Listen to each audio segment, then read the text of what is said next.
다 아는 그 사정. 네, 뭔 사정인가 보겠습니다. 미 특사단장 박용만 회장, 김용인, 이현주는 빠졌다. 네. 아니, 미 특사단 왜 대체 발표를 안 하는 거야? 누구누구 가는지 다 나왔는데 라는 얘기들이 있었어요. 그런데 어제 발표가 됐다라는 거죠. 근데 발표가 되고 보니까 우리가 처음에 알고 있었던 것과는 사뭇 달랐다라는 거예요. 누가 나왔는지 저희 그래픽 볼까요? 네. 처음에 알려지기로는 김종인, 이현주, 김우영이었었죠. 그런데 어제 발표로는 박용만, 한준호, 그리고 김우영이다라는 겁니다. 3명 중에 2명이 바뀌었어요. 김종인, 이현주 빠지고 박용만, 한준호가 들어갔다. 근데 왜 이렇게 된 거예요? 라고 우상호 정무수석한테 물어보니까 이렇게 얘기했습니다. 들어보시죠.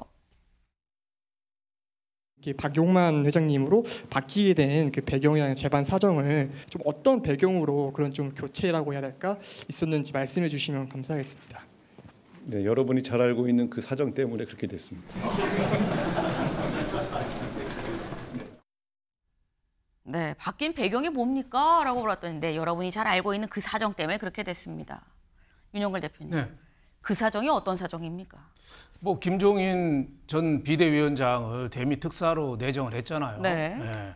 거기에 대한 여론이 좀 안 좋았거든요. 특히 이현주 최고위원이 같이 미국 가게 돼 있는데 그걸 텔레그램 메시지로 이재명 대통령한테 반대하는 거 보낸 게 언론에 노출이 됐어요. 네. 그러니까 여론이 더 안 좋아진 거죠. 사실 김종인 전 비대위원장이 뭐 경영가로서는 뭐 역할은 저는 있다고 보는데 조금 무리가 있죠. 올해 85세고 저분은 또 독일에서 공부하고 미국에는 별로 관심이 많지는 않은 분이에요. 네. 특히 또 SNS에 트럼프 비판하는 것도 좀 많이 올렸어요. 제가 알기는 좀 낙상 사고 때문에 요새 건강도 옛날만큼 그렇게 좋지도 않은 걸 알고 있는데 네. 미국 장거리 비행 타고 가서 거기서 특사로서 활발하게 활약을 한다? 제가 보기에는 애당초 내정 때부터 좀 잘못된 거 아닌가 생각이 돼요. 그래서 바로 잡은 거죠. 박용만 두산그룹 회장은 대한상 회장도 하고 네. 올해 70세고 옛날에 그 이재명 대통령 그 후보 때 같이 뭐 유튜브 방송 뭐 질의문답도 운영하고 네. 대표적인 어떻게 보면 친명계 기업인이거든요. 그래서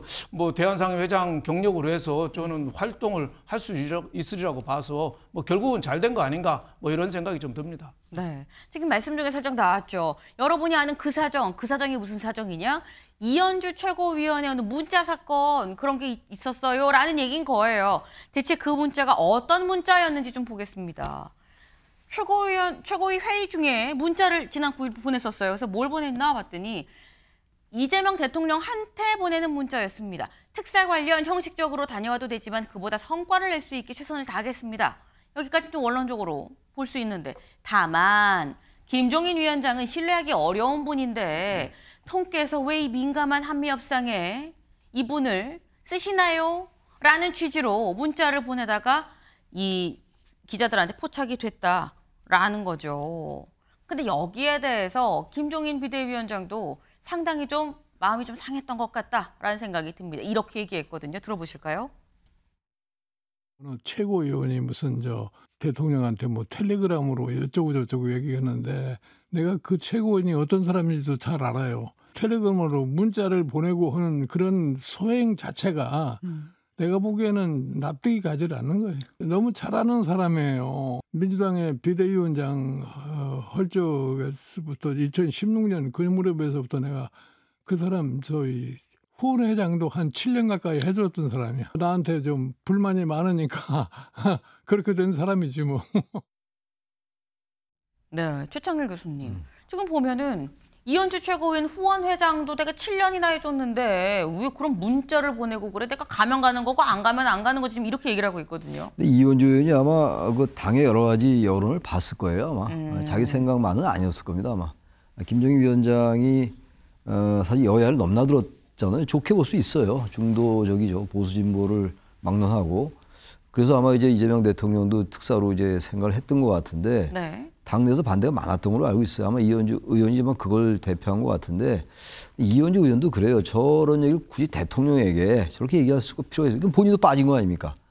특히 또 하나는 이런 것도 있어요. 이현주 의원도 여야를 좋게 말하면 이건 김종인 전 위원장 같은 경우는 여야를 넘나들었다고 표현할 수 있는데 이현주 의원은 여야를 넘나들었다기보다도 여야에 자신이 필요할 때만 왔다 갔다 했다라고 약간 다르다고 저는 생각해요. 그 같이 왔다 갔다 했다 하더라도 네. 그게 저는 그래서 썩 그렇게 긍정적으로 보지 않습니다. 그래서 이현주 의원이 저렇게 얘기하면 본인의 정치 이력에도 썩 좋지 않을 것 같아요. 저런 얘기 굳이 할 이유가 없는 거거든요. 물론 당내 여론을 반영하는지 모르겠으나 본인도 빠졌고 말이죠. 그래서 저렇게 상대를 자기가 필요할 때는 후원회장 모시고 이러다가 좀 정치적 도의의 문제도 돼요. 의리의 문제도 되고. 근데 그런 경우가 꽤 많았다고 제가 알고 있거든요. 여러 가지. 제가 뭐 굳이 다 말씀 안 드리겠습니다만. 그런 점이 아마 이번에 두 분 다 특사에서 빠진 게 아닌가 그렇게 생각이 듭니다. 네. 네. 이현주 최고위원이 뭐 본인 생각만으로 그런 왜 굳이 보내려고 하십니까? 라는 문자를 보냈겠느냐. 하지만 또 딱히 따지고 보자면 또 문자를 보냈어야 됐겠느냐라는 이런 말씀도 지금 하셨는데 결론적으로 그래서 이 건을 빌미로 이 건을 계기로 지금 김종인 위원장 그리고 이현주 최고는 둘 다 결국 특사단에서 빠졌습니다. 그 둘 다 빠졌는데 어제 이재명 대통령이 점심을 누구랑 먹었느냐. 김종인 전 비대위원장이랑 같이 먹었다라는 거예요. 근데 먹으면서 계속 좀 도와주세요. 제가 뭐 이러이러한 좀 못 가게 되셨습니다라는 취지의 얘기를 했다라는 거죠. 그랬더니 아유 다 이해합니다라고 얘기를 했다라는 건데 근데 그럼 여기서 드는 의문이 윤영걸 대표님. 네. 둘 다 어떻게 보면 논란에 좀 휩싸였어요. 이현주, 김종인 둘 다. 근데 김종인 비대위원장 둘 다 빠졌는데 김종인 비대위원장은 따로 불러서 밥을 먹으면서 좀 이해해 주세요, 좀 도와주세요라고 얘기를 했다라는 거죠. 이렇게 되면 명심은 김종인 쪽에도 기운 건가라는 생각도 들어요. 저런 면에서 뭐 이재명 전 대통령이 전 대통령이 네. 굉장히 뭐 잘한 거 아닌가 생각이 돼요. 지난번에 선거 때 뭐 지지를 해줬겠지만은 옛날에 박근혜 전 대통령, 윤석열 전 대통령도 김종인 위원장 지원도 받았고 손잡고 같이 됐지만 네. 대통령 되고 나서는 아예 끊었거든요. 그래서 굉장히 서운한 감정도 많았는데 특사를 가건 안 가건 떠나서 저렇게 밥을 먹으면서 얘기를 경청하는 거 어제 굉장히 중요한 얘기를 했어요. 김종인 전 비대위원장이 그 친중으로 좀 오해 사지 않도록 해라. 지금 미국에서 지금 정상회담이나 관세 협상이나 이게 조금 뭔가 지금 드러나진 않지만은 그 삐끄덕거리는 게 지금 들리잖아요. 지금 대사도 주한 미국 대사도 지금 거의 아무도 거론이 안 될 정도로 그러니까 한미 관계가 뭔가 좀 불편할 조짐이 있는 거거든요. 네. 이게 굉장히 큰 위기로도 볼 수 있기 때문에 친중 이미지를 좀 그걸 탈색해야 된다. 굉장히 중요한 얘기를 했고 또 이재명 대통령이 저거를 저는 귀담아 들어서 좀 반영을 해야 된다고 보고 저런 만남은 저는 굉장히 좀 칭찬해주고 싶어요. 좀 네. 불편하고 할 때마다 좀 밥 먹고 소통하고 이게 대통령 하는 일 아니에요? 근데 그동안에 너무 안 했다. 이런 면에서 저는 저건 굉장히 좋은 그림으로 저는 보고 싶습니다. 네. 지금 직접 김종인 전 비대위원장을 불러서 같이 밥 먹으면서 뭐 이렇게 저렇게 좀 이런 사연이 있어서 특사단에서 빠지게 됐는데 이해해 주세요. 그리고 계속 도와주세요라고 얘기를 했고 그 자리에서 김종인 전 비대위원장도 당신이 친중이라는 이미지가 미국에 있으니 그 부분 좀 불식시키는 것도 중요하다라는 어떻게 보면 좀 진심을 담은 조언을 해줬다라는 거예요. 근데 여기서 봤을 때 이재명 대통령이 굳이 특사단에서 빠졌는데 불러서 밥까지 먹어가면서 이해해 주세요라고 말을 했다라는 건 최 교수님. 네. 이재명 대통령은 김종인 전 비대위원장을 앞으로 5년 동안 어떤 형식으로든 좀 중용을 하겠다는 생각이 있는 거 아닌가라는 생각이 들거든요. 그렇게 느껴집니다. 네. 김종인 위원장은 어쨌든 경륜이 있는 분이에요.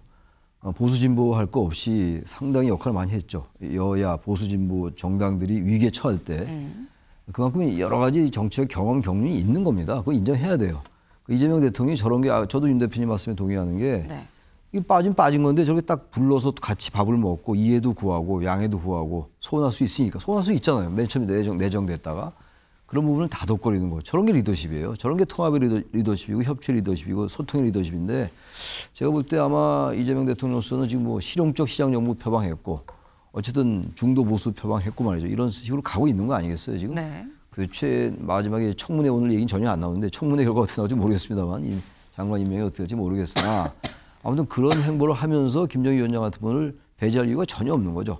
같은 편으로 가면서 그리고 앞으로도 꼭 특사가 아니더라도 같이 중요할 자리가 꽤 있다고 봐요. 저는 의미가 있다고 생각합니다. 여러 가지 경륜이 있는 분이고 원로의 자리에 있기 때문에 저런 부분은 과거 대통령들에게 볼 수 없었던 부분들이에요. 그래서 제가 자주 드리는 말씀이 정말 이재명 대통령이 협치나 소통의 의지가 있어 보인다. 네. 그건 분명히 말씀드릴 수 있다고 생각합니다. 예. 그럼 짧게 요것만 하나 추가로 여쭤볼게요.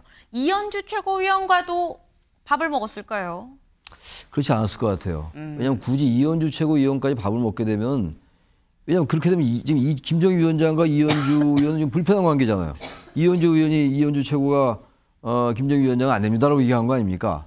근데 김정희 위원장 밥 먹고 이현주 의원 밥 먹으면 이거 아무것도 아닌 거예요. 제가 볼 때 그렇지 않았을 것 같아요. 그런 의미가 퇴색되죠. 김정희 위원장을 만난 것과 그 의미가 퇴색된다고요. 희석되기 때문에 그렇지 않았을 것 같은데요. 제가 볼 때. 예. 네. 일단 결론적으로 이 문자 사건이 발단이 돼서 어떻게 보면 당사자들 둘, 김종인, 이현주 두 사람이 다 특사단에서 빠지게 됐죠. 근데 그리고 들어간 사람들 표 다시 한번 잠깐만 볼까요? 박용만 회장, 그리고 한준호 최고위원, 그리고 김우영 의원께 셋이 가게 됐습니다. 바뀐 연휴에 어떻든지 간에 지금 굉장히 한미 간 관세 협상 중요한 국면에 다다라 있죠. 때문에 이번에 간 미 특사들 좀 소기의 성과를 꼭 좀 거둬야 되는 시기다. 어깨가 무겁겠다라는 생각도 좀 같이 해봅니다. 저희가 준비한 소식 오늘 여기까지입니다. 오늘도 좋은 하루 보내세요.